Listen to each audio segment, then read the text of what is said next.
जब कुंती का विवाह नहीं हुआ था, उसी समय सूर्य के अंश से उनके गर्भ से कर्ण का जन्म हुआ था। परंतु लोकलाज के भय से कुंती ने कर्ण को एक बक्से में बंद करके गंगा नदी में बहाया।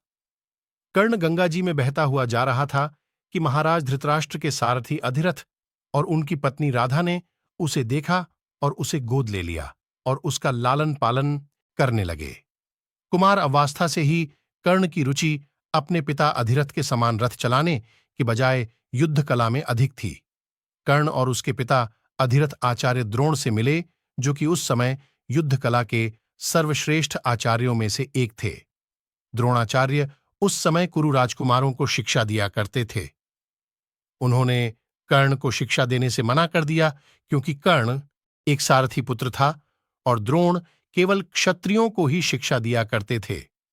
द्रोणाचार्य की असम्मति के उपरांत कर्ण ने परशुराम से संपर्क किया, जो कि केवल ब्राह्मणों को ही शिक्षा दिया करते थे।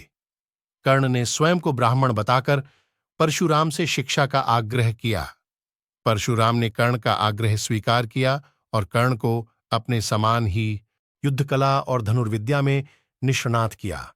इस प्रकार कर्ण परशुराम का एक अत्यंत परिश्रमी और निपुण शिष्य बना। कर्ण दुर्योधन के आश्रय में रहता था।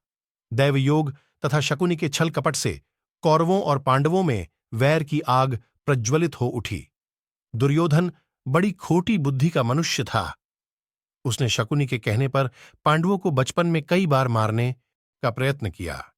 युवावस्था में आकर जब गुणों में उससे अधिक श्रेष्ठ युधिष्ठिर को युवराज बना दिया गया, तो शकुनी ने लाक्ष के बने हुए भवन में पांडवों को रखकर आग लगाकर उन्हें जलाने का प्रयत्न किया।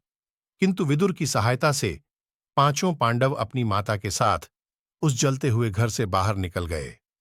वहां से एक चक्रा नगरी में जाकर वे मुनि के वेश में एक ब्राह्मण के घर में निवास करने लगे।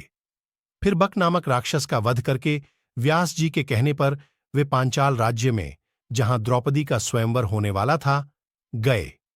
पांचाल राज्य में अर्जुन के लक्ष्य भेदन के कौशल से मत्स्यभेद होने पर पांचों पांडवों ने द्रौपदी को पत्नी रूप में प्राप्त किया।